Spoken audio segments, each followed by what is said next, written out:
यो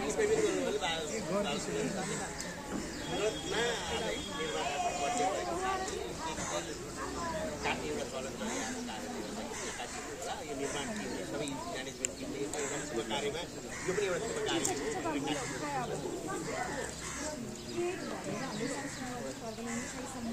हाम्रो के गर्छ केही नै गर्दैन।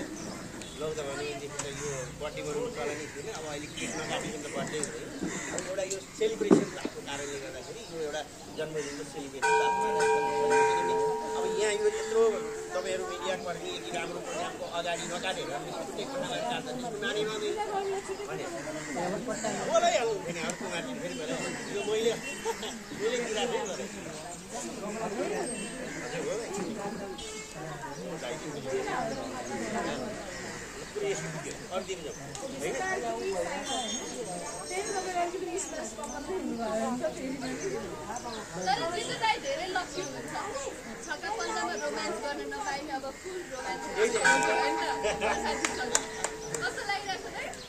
मलाई एकदम खुसी लागिरहेको छ। अब यो विभिन्न कुरा जस्तो बालको राई छ, विशेष गरी यो फिल्म आउँदै गर्दाखेरि मेरो कुरा हुँदै गर्दाखेरि चाहिँ बुवाले एकदम मलाई मन पराउनुहुन्छ अरे। बुवाले पनि फिल्ममा बनाउँदा दिदीलाई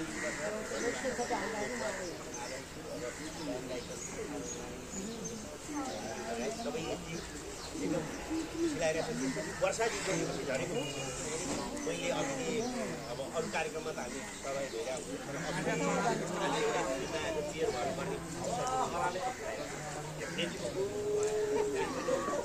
पनि राम्रो छ। सबैले गर्नुहुन्छ यसमा सँगै काम गरिरहेको अवश्य नै हामी साइली भएर तपाईँहरूलाई मनोरञ्जन दिन्छौँ।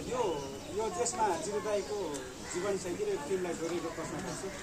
कार्की साइला एकजना भैयाको जिन्दगी बन्दै गरेको फिल्म हो। सायद कार्की साइला तपाईँ नै होला, मैले भन्न मिल्छ कि मिल्दैन?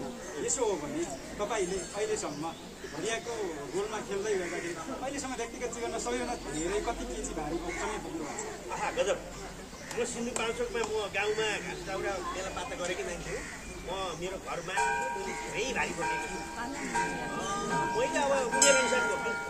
मैले 81 नोटबाट सुरु गर्दै गर्दै गएर हामी अब धानको चामल कुट्नको लागि पनि तल बजारमै आउनु पर्थ्यो, मकै किन्नको लागि तलै आउनु पर्थ्यो। मेरो त फेरि जग्गा पनि तल रोड त्यहाँ मकै धान फेरि माथि जानु बल बोकेर आउनु पर्थ्यो।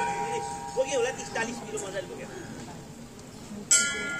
पूर्वभरि हो।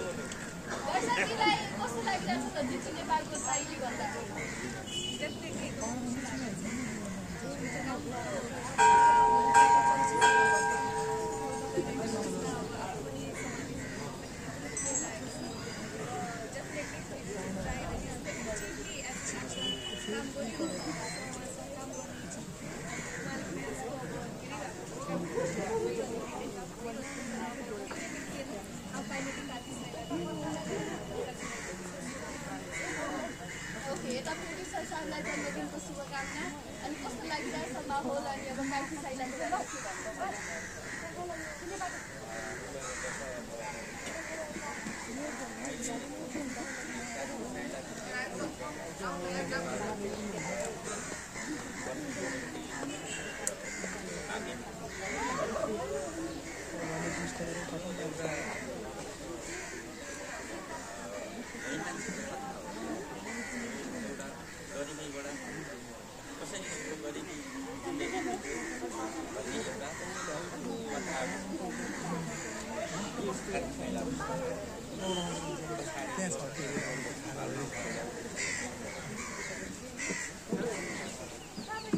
चलचित्रमा कल्पनामा यथार्थता त हुन्छ, तर यो त यथार्थ पात्रमा खेल्नुपर्छ।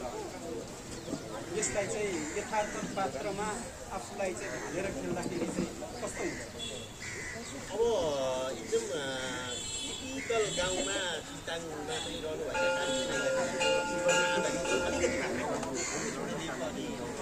आदरणीय सरहरूले भन्दाखेरि रमाइलो मान्छे भाइ बोके तापनि गाउँका सबैका सामान ल्याइदिनु रमाइलो खालको बाटो त्यहाँभन्दा बुझिया छैन।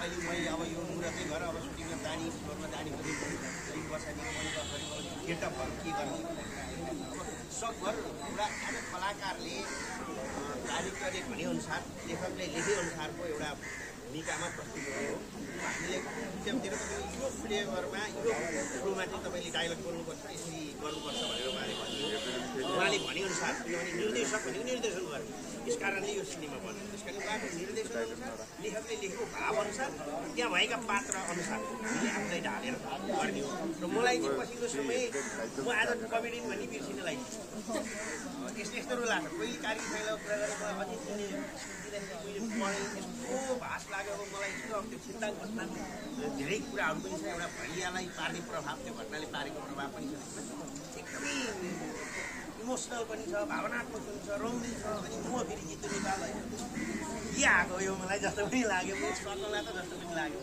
पछि अलिकति कम्युनिटीतर्फ पनि किन अगाडि चाहिँ मान्छेलाई मलाई एकदम च्यालेन्ज छ यो अब मलाई ठुलो लागिरहेको छ तर मलाई खुसी पनि लाग्छ है काठसँग पनि खालको अब यो पनि मलाई जस्तो लाग्छ म अरूभन्दा पनि कार्की साइलाले व्यापार के गर्ला त्यो त्यति बेलाको समय परिस्थिति र फिल्मको भनेपछि बताउँछ तर हेर्दाखेरि तपाईँ सबै आज मिडियामा दर्शकले यो रोलमा न्याय गरे चाहिँ यो भने मेरो सफलता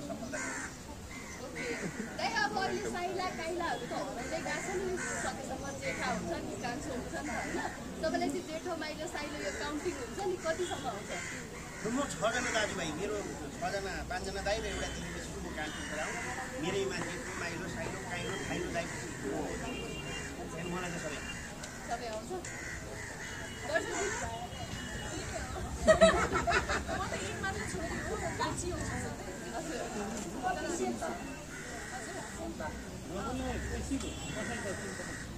ओके 2036 सालको एउटा इन्सिडेन्ट छ नि जुन छिन्ताङ घटनाले त्यो कार्की साइलाको जीवनमा पार्ने प्रभावको बारेमा तपाईँले भन्नुभयो तर त्यो जुन 6 जना हत्या भएको प्रत्यक्षदर्शी पनि हुनुहुन्थ्यो अरे हामीले सुने अनुसार त्यो ठ्याक्कै त्यो इन्सिडेन्ट चाहिँ जोडिन्छ कि जोडिँदैन कथामा अलिकति आउँछ अजितजी लेखकले उहाँ गएरै बुझेर सबै घटनाक्रम बुझेर मिल्न सक्ने त्यहाँ आउन सक्ने घटनाक्रम चाहिँ राख्नु भएको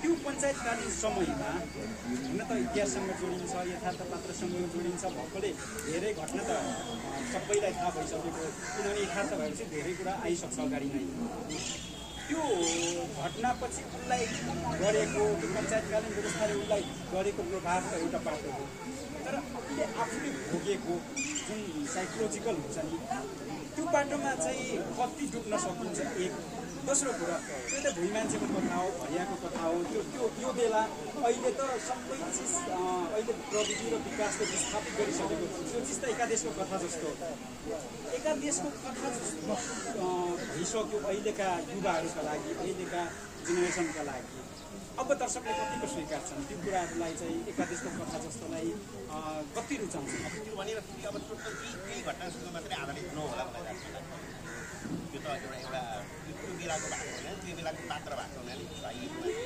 समग्र त अब अलिकति मनोरञ्जन पनि चाहियो यथार्थपरक पनि चाहियो सिनेमा हो अलिकति त्यस्तो खालका गतिविधिहरू पनि हुनुपर्छ त्यस कारणले अब त्यसले अलिकति मान्छेलाई त्यो घटनाक्रमलाई अलिकति कष्ट यस्तो भएर चाहिँ चिन्ता घटना भन्थ्यो मान्छेले हामीले त पढेको तर नपढेका मान्छेहरूलाई चाहिँ त्यहाँ त्यस्तो भएको छ भन्ने अलिकति केही जानकारी थिएन अब यस विषयमा लेखकजीले बढी गर्नु त्यसमा चाहिँ त्यही त्यो घटनासँग अहिलेको जेनेरेसनलाई टच गराउनलाई र अहिलेको जेनेरेसनलाई तान्नको लागि चाहिँ साइली जोड्नु भयो होइन साइली बिना त साइलो सफलै हुँदैन अब अहिले साइलीलाई अलिक घामले के अरे अलिक सताइरहेको जस्तो छ अलिकति केही मायाको कुरा गरेर यो घाम बनाउँदै अलिक हटाइदिनु लागिरहेको छ साइलासँग जोडीको कुरा गरौँ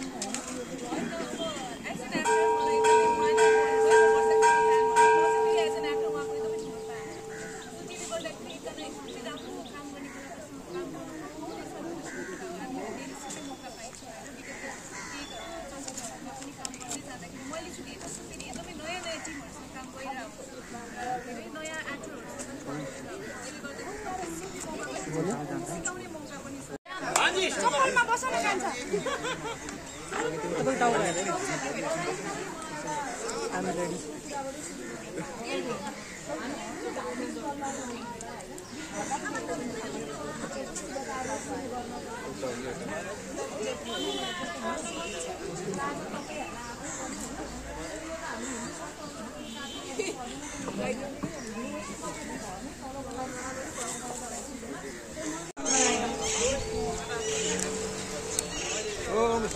सम्पूर्ण पत्रकारहरू यता आइदिनु होला कृपया।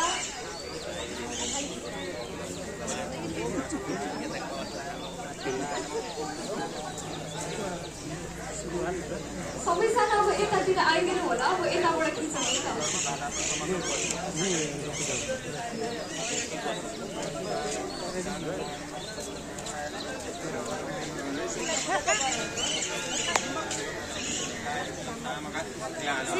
के छ खबर?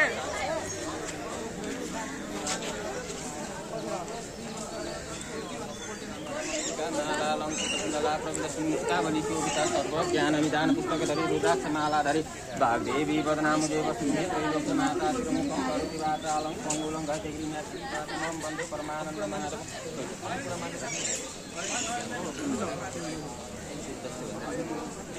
ओम नमः शिवाय नमः सच्चिदानन्दाय नमः सद्गुरुनाथाय नमः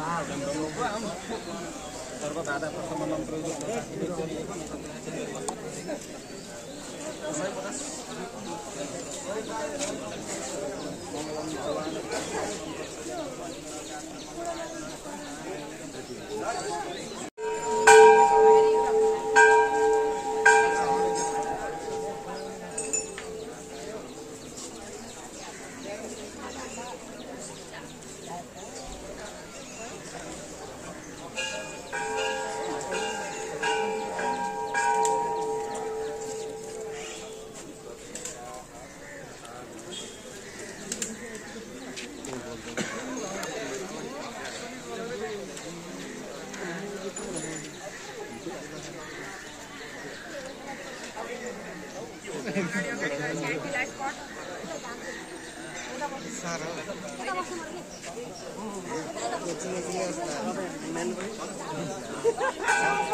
र आजको हाम्रो कार्यक्रमको क्याप र एक्सन गर्दै हुनुहुन्छ गगनदीप पराजुली सरले।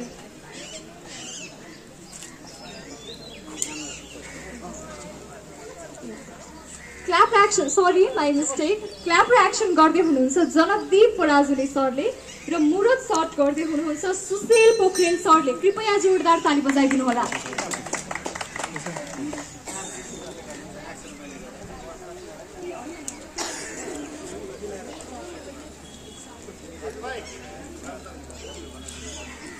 त्यसैगरी हाम्रो अतिथिका रूपमा समाजसेवी सीताराम ढुङ्गेलज्यूलाई पनि आसन ग्रहण गरिदिनु हुन विनम्र अनुरोध गर्दछु।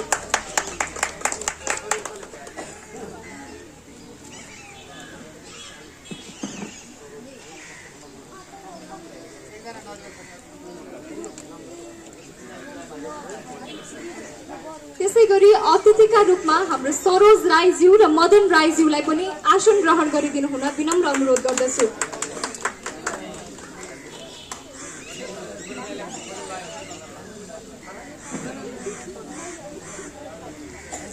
र हाम्रो आज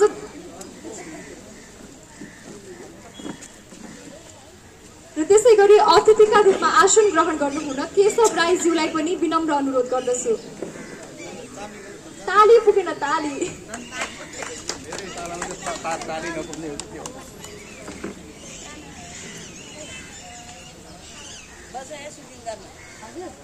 गर्नुपर्छ हेर्नु मात्र बस्नु पनि परेन